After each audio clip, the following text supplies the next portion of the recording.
بسم اللہ الرحمن الرحیم۔ السلام علیکم دوستو، دنیا بھر کی خبروں میں آج آپ سنیں گے، لیکن اس سے پہلے اگر ہو سکے تو لائک اور سبسکرائب کا بٹن ضرور دبا لیں۔ شکریہ۔ امریکہ کا صہیونی ریاست اسرائیل کے ساتھ مل کر حماس سے لڑنے کا کوئی ارادہ نہیں۔ امریکہ۔ اقوام متحدہ اسرائیل کے خلاف ایکشن لے سعودی عرب۔ اقوام متحدہ کے بیان پر اسرائیل آگ بگولا ہو گیا۔ غزہ پر اسرائیلی بربریت رکوانے کے لیے روس میدان میں آ گیا۔ غزہ اس وقت مظلوم اور جارحیت کا شکار ہے لیکن اسرائیل نہیں۔ ترک صدر۔ امریکہ اور فرانس کے شہری اسرائیلی فوج کی وردیاں پہن کر جنگ میں شریک ہیں۔ حماس۔ امریکہ سے لے کر افریقہ اور ایشیا سے لے کر یورپ تک فلسطین کے حق میں ریلیاں۔ پوری دنیا حماس کے جان بازوں کو تخریب کار کے نام سے کیوں نہیں پکارتی؟ تو آئیے چلتے ہیں تفصیل کی جانب۔ امریکہ نے کہا ہے کہ امریکہ صہیونیوں کے ساتھ مل کر نہ جنگ کرنے کا کوئی منصوبہ رکھتا ہے اور نہ ہی اس کا کوئی ارادہ ہے۔ امریکہ کو فلسطین میں جاری جنگ میں صہیونیوں کے ساتھ مل کر لڑنے کا کوئی ارادہ نہیں ہے۔ صہیونی ریاست نے بھی ان سے ایسی کوئی درخواست نہیں کی ہے۔ امریکہ کا یہ بیان ایسے وقت میں سامنے آیا ہے جب امریکہ نے اپنی ایئر کرافٹ کیریئر اور سٹرائک گروپ کو صہیونی ریاست کی حفاظت کے لیے علاقے میں تعینات کر دیا ہے، جبکہ برطانیہ نے اپنی جنگی کشتیاں علاقے میں بھیجنے کا بھی اعلان کیا ہے، جبکہ دوسری طرف غزہ پر اسرائیل کے حملوں میں شہید ہونے والے فلسطینیوں کی تعداد 2215 ہو گئی ہے۔ اسرائیل کی وحشیانہ بمباری سے اب تک 8714 فلسطینی زخمی ہوئے ہیں۔ شہداء اور زخمیوں میں بڑی تعداد بچوں اور خواتین کی ہے۔ دوسری جانب حماس کے اسرائیل کے خلاف آپریشن طوفان الاقصی میں 1300 سے زائد اسرائیلی بھی ہلاک ہو چکے ہیں، جبکہ سینکڑوں یرغمالی بھی ہیں۔ یورپی یونین کا کہنا ہے کہ ایک دن میں 10 لاکھ شہریوں کی نقل مکانی انسانی بحران ہے۔ نیتن یاہو نے کہا ہے کہ غزہ پر شدید بمباری محض شروعات ہے۔ اسرائیل نے غزہ پر زمینی حملے شروع کر دیے ہیں۔ ادھر امریکہ کے وزیر خارجہ انتونی بلنکن سعودی عرب پہنچ گئے ہیں۔ وہ سعودی قیادت سے غزہ اور خطے کی صورتحال پر تبادلہ خیال کریں گے۔ اسرائیل کے الٹی میٹم کے چند گھنٹوں بعد صہیونی فوج کے ٹینک فلسطینی آبادی کو بے دخل کرنے کے لیے غزہ میں داخل ہو گئے تھے، جہاں وہ مختلف علاقوں میں یرغمالیوں کا پتہ لگانے کے لیے چھاپے بھی مار رہے ہیں اور علاقے کو خالی کروا رہے ہیں۔ اسرائیل نے اقوام متحدہ کے حکام کو الٹی میٹم دیتے ہوئے غزہ کے 11 لاکھ رہائشی 24 گھنٹوں میں علاقہ خالی کرنے کی ہدایت کی تھی۔ اس سے پہلے اسرائیل نے غزہ کی شہری آبادی پر 6000 بم گرانے کا اعتراف بھی کیا تھا، جبکہ حماس کا کہنا ہے کہ زمینی حملہ کیا گیا تو اسرائیل کی فوج کو صفحہ ہستی سے مٹا دیا جائے گا۔ جنگ کے آغاز پر ہی اسرائیلی فوج کا غزہ ڈویژن تباہ کر دیا گیا تھا۔ سعودی عرب نے اقوام متحدہ پر زور دیا ہے کہ غزہ سے فلسطینیوں کی جبری بے دخلی کے خلاف ایکشن لے۔ سعودی عرب نے اقوام متحدہ کی سیکیورٹی کونسل کے رکن ممالکوں سے رابطوں میں زور دیا ہے۔ سیکیورٹی کونسل اپنی ذمہ داریوں کا احساس کرتے ہوئے اسرائیل کو غزہ میں آپریشن سے روکے۔ اسرائیل کو عالمی قوانین پر عمل کرتے ہوئے غزہ کی ناکہ بندی ختم کرنے اور علاقے میں خوراک اور دیگر ضروری اشیاء کی ترسیل کی اجازت دینے کی ضرورت ہے۔ اسرائیل کی جانب سے غزہ سے لاکھوں افراد کو زبردستی نقل مکانی پر مجبور کرنے کو روکنا ہوگا۔ غزہ اور لبنان میں سفید فاسفورس کا استعمال بین الاقوامی انسانی قوانین کی خلاف ورزی ہے۔ اسرائیل غزہ اور لبنان پر بمباری میں سفید فاسفورس استعمال کر رہا ہے۔ غزہ اور لبنان کی ویڈیوز میں سفید فاسفورس کے گولے پھٹتے دکھائی دے رہے ہیں۔ اس کا مطلب شہریوں کو خطرے میں ڈالنا ہے۔ اقوام متحدہ نے کہا ہے کہ شمالی غزہ پٹی پر حملہ ہونے کی صورت میں وہاں اقوام متحدہ کے قائم کیے گئے شیلٹر بھی تباہ ہو گئے ہیں، جن میں فلسطینیوں نے پناہ لے رکھی تھی۔ اقوام متحدہ نے اسرائیل کو سخت پیغام دیتے ہوئے کہا ہے کہ شمالی غزہ پر حملہ ہوا تو عام فلسطینی مارے جائیں گے، وہاں پر 11 لاکھ فلسطینی شہری رہتے ہیں،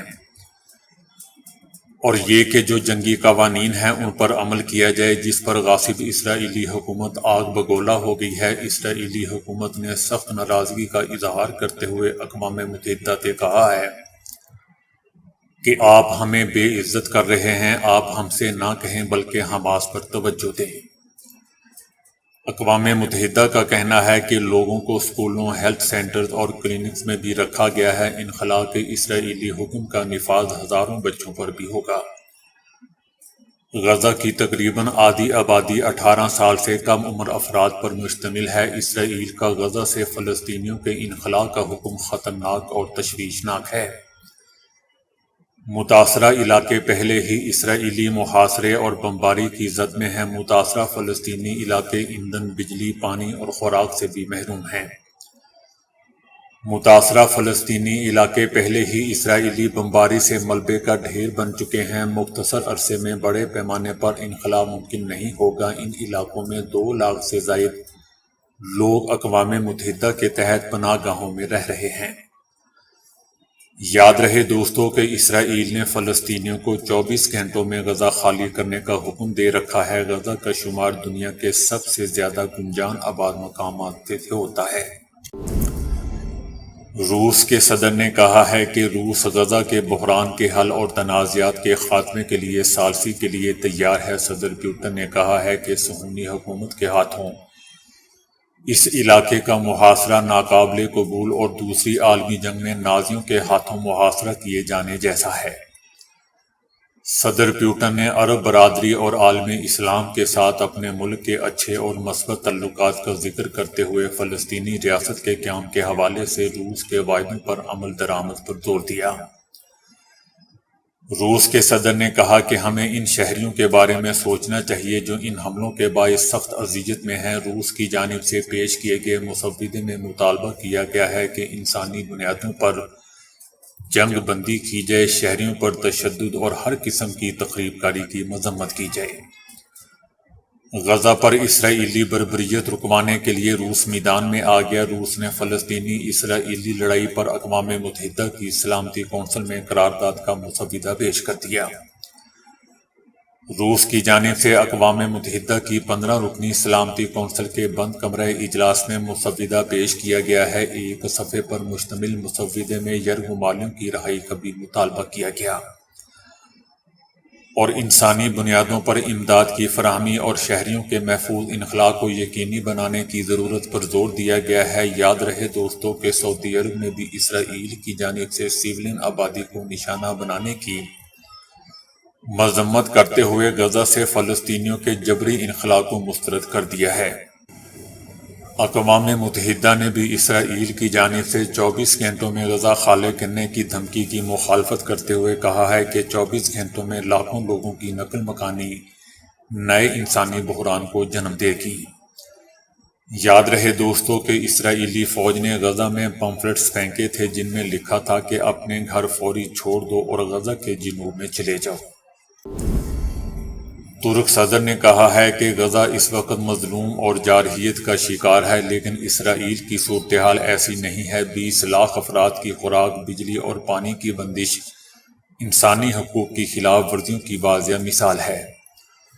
صدر رجب طیب اردوان نے غزہ کی صورتحال کے بارے میں کہا ہے کہ میں تمام فریقین کو دعوت دیتا ہوں کہ وہ عقل سلیم کی پیروی کرتے ہوئے دیرپا امن کے حصول کے لیے ملاقات اور مذاکرات کریں۔ صدر رجب طیب اردوان نے کہا کہ آج صبح ہم نے ایک طیارہ ادویات، خوراک اور طبی امداد کے ہمراہ مصر کے العریش ہوائی اڈے پر بھیجا ہے۔ ہماری انٹیلیجنس ایجنسی کے سربراہ دونوں کے ساتھ فریقین کے مذاکرات جاری ہیں۔ ترکی کے صدر نے کہا کہ غزہ اس وقت مظلوم اور جارحیت کا شکار ہے۔ صدر رجب طیب اردوان نے خدشہ ظاہر کیا کہ فلسطین میں جاری تنازعات خطے میں بھی پھیل جائیں گے۔ حماس کا کہنا ہے کہ حماس اسرائیلی شہریوں اور یرغمالیوں کے ساتھ عالمی قوانین کے مطابق کارروائی کا پابند ہے۔ ہم امریکہ اور فرانس سمیت ایسے تمام ممالک سے کوئی امید نہیں رکھ رہے۔ حماس نے انکشاف کیا ہے کہ امریکہ، فرانس اور دیگر ملکوں کے شہری اسرائیلی فوج کی وردیاں پہن کر جنگ میں شریک ہیں۔ ہم نے صرف فوجی اہداف اور فوجیوں سے نمٹنے کا ہدف دیا تھا۔ حملے کے دوران غزہ کے عام شہری بھی مسلح یہودی آبادکاروں پر ٹوٹ پڑے، لیکن اس دوران اسرائیلی فوجی قیادت اور اہلکاروں نے اپنے شہریوں کو بچانے کے لیے کوئی مداخلت نہیں کی۔ ہم نے جو یرغمال بنائے تھے ان میں سے بہت اسرائیلی فوجی امریکی اور فرانسیسی شہری نکلے۔ ان کا کہنا تھا کہ فلسطین تمام مذاہب اور نسلوں کی سرزمین سمجھی جاتی ہے۔ فلسطین میں تمام مذاہب کے ماننے والے صدیوں سے ایک ساتھ زندگی بسر کر رہے تھے۔ خطہ فلسطین صدیوں تک مذہبی جنگوں سے پاک رہا۔ مذہبی شدت پسندی کی داغ بیل مغرب نے یہاں ڈالی۔ حماس نے مزید کہا کہ عام شہریوں کو نشانہ نہ بنانا حماس تحریک کے بنیادی اصولوں کا پہلا حصہ ہے، جبکہ اسرائیلی فوج نے غزہ پٹی میں اب تک صرف شہری علاقوں پر ہی بمباری کی ہے۔ حماس کے عسکری اہداف اور اسرائیل کی بمباری سے ابھی تک محفوظ ہیں۔